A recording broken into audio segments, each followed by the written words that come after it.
ये कहानी शुरू होती है मंगोलिया के डेजर्ट से। ये ईस्ट एशिया का सबसे बड़ा रेगिस्तान है। यहाँ पर एक कंपनी आई होती है जो यहाँ पर तेल निकालना चाहती थी, लेकिन उनकी इन्फॉर्मेशन गलत होती है। यहाँ पर कोई तेल नहीं होता और अब ये सब के सब वापस जा रहे हैं। इन सबको वापस ले जाने के लिए यहाँ पर एक प्लेन भेजा गया है जिसके पायलट का नाम फ्रैंक होता है। उसके साथ उसका को पायलट भी होता है। ये दोनों के दोनों यहाँ पर जितना भी सामान है और जितने भी इम्प्लॉयज हैं, इन सबको लेकर यहाँ से बीजिंग जाएंगे। ये सब के सब प्लेन में बैठ जाते हैं और बीजिंग के लिए निकल पड़ते हैं। और तभी इस बहुत बड़े रेगिस्तान में तूफान आना शुरू हो जाता है। फ्रैंक का जो को पायलट होता है वो बोलता है कि हमें क्या करना चाहिए। फ्रैंक कहता है कि अगर हम वापस गए तो हमें फ्यूल के लिए इंतजार करना पड़ेगा, क्योंकि दोबारा उड़ान भरने के लिए हमारे पास फ्यूल नहीं है और उसमें कितना वक्त लगेगा मुझे नहीं पता, इसीलिए हमें आगे बढ़ना होगा। इसके बाद फ्रैंक अपने प्लेन को और भी ऊपर ले जाता है ताकि वो रेत के तूफान से निकल पाए, लेकिन यहाँ पर इनका प्लेन ओवरलोडेड होता है। ये तूफान में फंस जाते हैं। साथ ही रेडियो की मदद से राब्ता करने की भी कोशिश करते हैं, लेकिन इनका राब्ता नहीं हो पाता और रेत की वजह से इनका एक इंजन खराब हो जाता है। फ्रैंक कहता है कि मुझे इमरजेंसी लैंडिंग करनी होगी और वो इमरजेंसी लैंडिंग करने के लिए प्लेन को नीचे उतारना शुरू कर देता है। लेकिन ये लैंडिंग इतनी आसान नहीं होती क्योंकि आगे उसे कुछ भी नहीं दिख रहा होता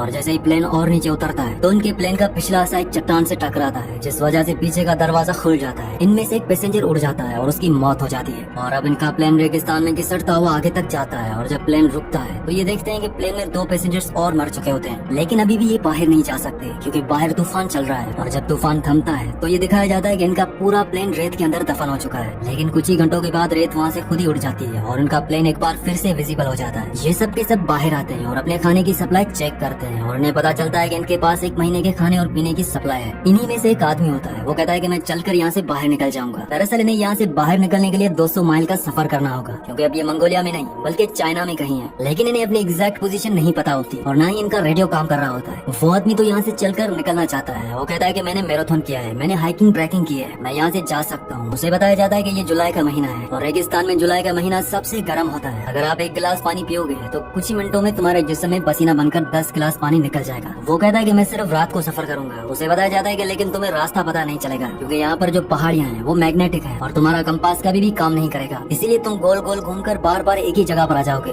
इसके बाद उसको समझ आ जाता है कि वो यहाँ से इस वक्त अकेला नहीं निकल सकता। अब उसी रात को जब ये सब के सब प्लेन के अंदर सो रहे होते हैं तो बाहर तूफान चल रहा होता है और तभी इनमें से एक आदमी जिसका नाम डेविस होता है वो बाहर टॉयलेट करने के लिए जाता है और जब वो वापस आ रहा होता है तो उसका पैर पत्थर से टकराता है, जिसकी वजह से वो रेत से लुढ़कता हुआ नीचे की ओर चला जाता है। तूफान में उसे चारों तरफ कुछ भी नजर नहीं आता और ये रास्ता भटक जाता है। हालांकि वो मदद के लिए चिल्लाता भी है, लेकिन कोई भी उसकी आवाज नहीं सुन पाता। सुबह जब सब उठते हैं तो वो देखते हैं कि उनका एक साथी डेविस गायब है। वो उसे चारों तरफ ढूंढने की कोशिश करते हैं, लेकिन उसका कुछ भी पता नहीं चलता क्योंकि वो रेत में दफन हो चुका होता है। पर इस बात से सब के सब परेशान होते हैं। इसीलिए इनमें जो लेडी होती है वो पायलट फ्रैंक के पास जाती है। वो फ्रैंक से पूछती है कि कोई हमें यहाँ पर बचाने के लिए आएगा, इसके कितने % चांसेस हैं। फ्रैंक कहता है कि सिर्फ 5%, लेकिन हम यहाँ से निकल नहीं सकते क्योंकि हम रेगिस्तान के बीचों बीच में हैं। हमारे पास खाना और पानी बहुत कम है और इतने कम खाने और पानी के साथ अगर हमने चलना शुरू किया तो ये सब का सब 2 दिनों में ही खत्म हो जाएगा और हम में से कोई भी नहीं बच पाएगा। हालांकि इस बात के चांसेस बहुत कम है कि कोई हमें यहाँ पर ढूंढने के लिए आएगा, लेकिन मैं ऑप्टिमिस्ट हूँ, इसीलिए मैं यहाँ पर इंतजार करना प्रेफर करूंगा। वहीं बाहर जो लोग होते हैं धीरे धीरे उनकी उम्मीदें भी टूटना शुरू हो जाती है कि कोई उन्हें यहाँ पर लेने के लिए नहीं आएगा। इसीलिए इनमें से 2 लोग यहाँ से जाने का फैसला करते हैं और साथ ही अपने साथ कुछ पानी भी ले जा रहे होते हैं। तभी फ्रैंक कहता है कि यहाँ से पानी कोई नहीं ले जाएगा और पानी की वजह से इनके बीच में हाथापाई हो जाती है, जिस वजह से पानी गिर जाता है। यहाँ पर एक आदमी होता है जिसका नाम एलिट होता है। वो उनके पास आता है। वो कहता है कि मेरे पास एक आइडिया है जिससे हम सबकी जान बच सकती है। मैं कई दिनों से इस प्लेन को ऑब्जर्व कर रहा हूँ और हम इस प्लेन को रिबूट करके एक दूसरा प्लेन बना सकते हैं। फ्रैंक उसे पूछता है कि तुम प्लेन के बारे में क्या जानते हो। एलिट कहता है कि मैं प्लेन डिजाइन किया करता था। दरअसल एलिट के बारे में कोई भी ज्यादा नहीं जानता था क्योंकि वो उस कंपनी के साथ काम नहीं करता था जो मंगोलिया में तेल निकाल रही थी। वो एक दिन वहाँ पर आया, उसके बाद से पिछले 2 सालों से उन्हीं के साथ था। यहाँ पर एलिट के बारे में जानने के बाद सब शॉक होते हैं, लेकिन साथ ही साथ अब उनके अंदर एक उम्मीद भी है और वो सब तैयार हो जाते हैं कि वो इस प्लेन को रिबिल्ड करेंगे। लेकिन फ्रैंक उनकी बातों से एग्री नहीं होता। वो कहता है कि ऐसा नहीं हो सकता। वो उसके लिए साफ साफ मना कर देता है और अगली सुबह में से एक जिसका नाम जेम्स होता है वो यहाँ से निकल जाता है। तब यहाँ पर जो लेडी होती है वो उसे ढूंढने के लिए जा रही होती है। फ्रैंक उसे रोकता है। वो कहता है कि मैं जाऊंगा और फ्रैंक उसे ढूंढने के लिए निकल पड़ता है। वो उस पहाड़ी तक पहुंच जाता है जहाँ पर उनके प्लेन का एक पिछला हिस्सा टकराया था और प्लेन से जो आदमी गिर गया था उस आदमी की लाश अभी भी वहाँ पर होती है, पर उसके जिस्म पर उसके कपड़े नहीं होते। वहाँ पर कुछ गोलियों के कवर भी होते हैं। ये देखकर फ्रैंक पूरी तरह से हैरान हो जाता है और तभी वहाँ पर जेम्स आता है। जेम्स कहता है कि हमसे पहले यहाँ पर कोई आ चुका है। मैं यहाँ पर अपनी घड़ी लेने के लिए आया था जो इस आदमी से पोकर में हार गया था और अब इसके हाथ में वो घड़ी नहीं है। इसीलिए ये समझ जाते हैं कि यहाँ पर रेगिस्तान के स्मगलर्स आए थे जो उनके साथी के हाथ से घड़ी ले गए। साथ ही साथ यहाँ पर गोलियों के कवर्स भी होते हैं क्योंकि उन लुटेरों ने इनके साथी के जिस्म पर अपनी गोलियां चलाकर निशानेबाजी की प्रैक्टिस की होती है। फ्रैंक जेम्स से वापस चलने के लिए कहता है लेकिन जेम्स मना कर देता है। वो कहता है कि तुम दोबारा प्लेन क्यों नहीं बनाना चाहते। फ्रैंक कहता है कि वो इसलिए क्योंकि मैं उन्हें झूठी उम्मीदें नहीं देना चाहता।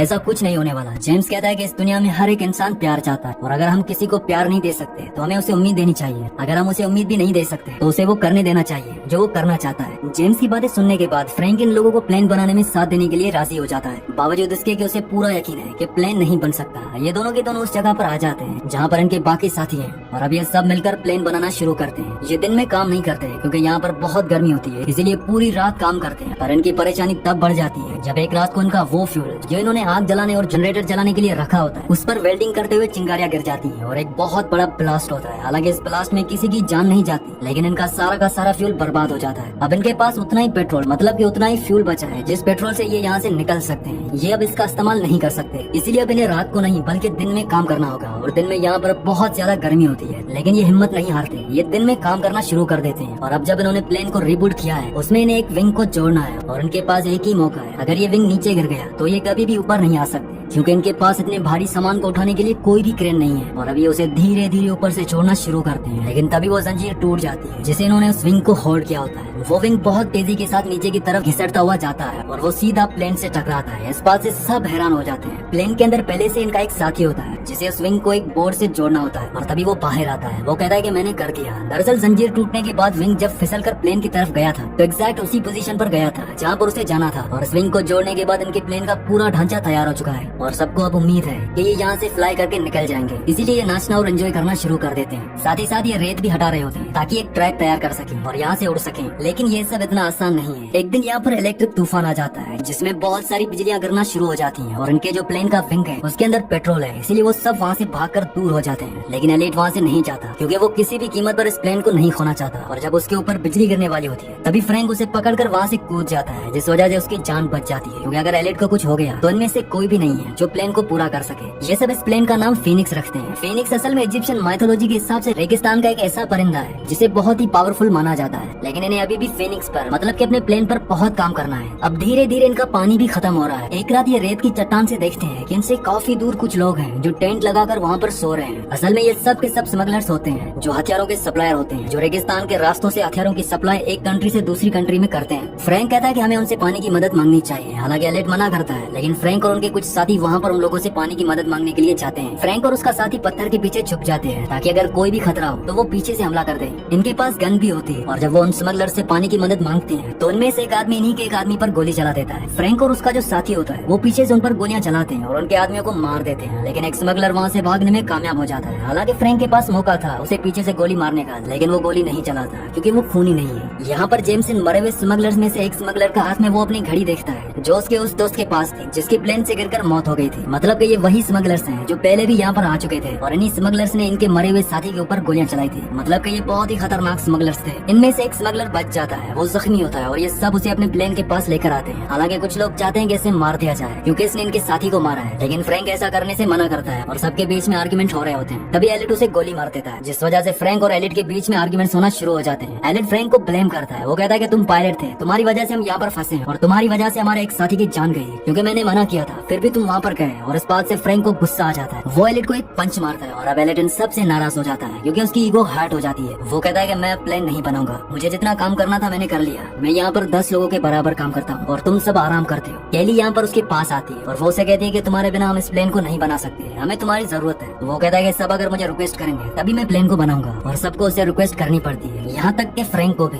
फ्रैंक कहता है कि तुम यहाँ के बॉस हो, प्लीज इस काम को खत्म करो। इसके बाद एलिट मान जाता है। एक बार फिर से ये सब के सब प्लेन के काम को खत्म करने में जुड़ जाते हैं। एक दिन ये दूरबीन से देखते हैं कि जो स्मगलर यहाँ से भाग गया था वो अब अपने साथियों के साथ यहाँ पर पहुँच चुका है। पर वो लोग आगे नहीं बढ़ते क्योंकि वो जानते हैं कि इनके पास हथियार है। दरअसल स्मगलर्स के जो हथियार थे अब वो उन्हीं के पास हैं। लेकिन इन स्मगलर्स को ये पता है कि इनके पीने का पानी और खाना बहुत जल्दी खत्म हो जाएगा और जब ये पूरी तरह से कमजोर हो जाएंगे तभी वो इन पर हमला करेंगे। वहीं अब ये और भी ज्यादा जोरों शोरों से अपना काम करना शुरू कर देते हैं और इनका काम खत्म हो जाता है। और तभी फ्रैंक को एक मैगजीन मिलती है, इसमें कई सारे प्लेन्स के मॉडल होते हैं और इन्हीं मॉडल्स को देखकर एलिट ने इस प्लेन का मॉडल बनाया होता है। और यहाँ पर यह सबको पता पता चलता है कि एलियट जो प्लेन्स बनाता था दरअसल वो बच्चों के प्लेन्स थे। वो छोटे छोटे मॉडल्स बनाया करता था, हालांकि वो उड़ने वाले होते थे, लेकिन आज तक कभी भी उसने एक बड़ा प्लेन नहीं बनाया। इस बात से सबको गुस्सा आ जाता है, खास तौर पर अयान को। वो एलियट के सर पर गन तान देता है। वो कहता है कि इतने हफ्तों से तुम हमें बेवकूफ बना रहे हो, ये प्लेन कभी नहीं उड़ने वाला, क्योंकि तुमने आज से पहले कभी भी उड़ने वाला इतना बड़ा प्लेन नहीं बनाया। लेकिन एलियट को पूरा यकीन होता है। वो कहता है कि ये प्लेन उड़ेगा। हालांकि हम छोटे प्लेन्स बनाया करते थे, लेकिन वो रिमोट कंट्रोल वाले हुआ करते थे, उनमें बैलेंस की ज्यादा जरूरत होती है। फ्रैंक अयान को रोक देता है और तभी यहाँ पर तूफान आना शुरू हो जाता है। और जब हवाएं तेज होती है तो जो प्लेन इन्होंने इतने हफ्तों की मेहनत से बनाया होता है वो हवा में अपने आप ही हल्का हल्का उठना शुरू हो जाता है। और ये देखकर सब समझ जाते हैं कि ये प्लेन उड़ेगा। उनके दिल में जो उम्मीद खत्म हो चुकी थी एक बार फिर से वो जाग उठती है, लेकिन ये रेगिस्तान का तूफान होता है, जिस वजह से प्लेन पूरी तरह से रेत में ढक जाता है। तूफान खत्म होने के बाद सब के सब हताश हो जाते हैं, क्योंकि इन्हें अभी भी यकीन नहीं है कि ये प्लेन इन सबको लेकर यहाँ से उड़ सकता है। लेकिन फ्रैंक कहता है कि हम सब ने इसे मेहनत से बनाया है और इसे हम यहाँ से उड़ा कर ले जाएंगे। ये सब के सब प्लेन को रेत से निकालते और खींचते हुए उस जगह पर ले जाते हैं जहाँ पर रेत नहीं होती। इसके बाद ये प्लेन को स्टार्ट करते हैं। प्लेन स्टार्ट होता है लेकिन जल्दी बंद हो जाता है। ये कई बार ट्राई करते हैं और फाइनली इनका प्लेन स्टार्ट हो जाता है। प्लेन के इंजन की आवाज सुनकर जो स्मगलर्स होते हैं वो उनकी तरफ आने लगते हैं। वो घोड़ों पर अपनी गन्स लेकर इन्हें मारने के लिए इनकी तरफ आ रहे होते हैं। ये सब के सब प्लेन के ऊपर चढ़ जाते हैं और विंग के साथ लटक जाते हैं। दरअसल इनके प्लेन का डिजाइन ऐसा होता है कि उसके अंदर बैठने के लिए किसी के लिए कोई भी जगह नहीं होती। उन्होंने एक बहुत बड़े हवाई जहाज से एक छोटा प्लेन बनाया है और अब इनका प्लेन रनवे पर आगे बढ़ना शुरू हो जाता है। पीछे से स्मगलर्स इन पर लगातार गोलियां चला रहे होते हैं, लेकिन इनमें से किसी को भी गोली नहीं लगती और तभी इनका रनवे खत्म हो जाता है। स्मगलर्स को लगता है कि ये सब मारे गए हैं, लेकिन अगले पल ही इनका फिनिक्स उस खाई से उड़ता है और वो आसमान में उड़ना शुरू कर देता है। ये सब के सब इससे बहुत खुश हो जाते हैं, क्योंकि इतने हफ्तों से जो उन्होंने मेहनत की थी वो मेहनत इनकी कामयाब हो चुकी है। और इस तरह से ये सब मौत के मुंह से, खतरनाक रेगिस्तान से जहाँ से निकलना नामुमकिन है, वहाँ से निकल जाते हैं। और लास्ट में हमें इन सब की फोटोज दिखाई जाती है। ये सब के सब अपनी फैमिली के साथ अपने काम में खुश हैं। फ्रैंक और उसका को पायलट अपनी खुद की एयरलाइंस खोल लेते हैं, जिसका नाम वो फिनिक्स रखते हैं। और एलियट की फोटो एक मैगजीन में छपती है, जिसमें क्वेश्चन मार्क के साथ लिखा होता है नासा की नई उम्मीद, मतलब कि वो अब नासा के लिए काम करता है। इसी के साथ इस मूवी का एंड हो जाता है। अगली कहानी आप किस मूवी पर सुनना चाहते हैं मुझे नीचे कमेंट्स में जरूर बताना। और अगर ये वीडियो आपको पसंद आई हो तो इस वीडियो को लाइक कर देना, और मजीद ऐसी वीडियो देखना चाहते हो तो इस चैनल को सब्सक्राइब लाजमी से कर दें।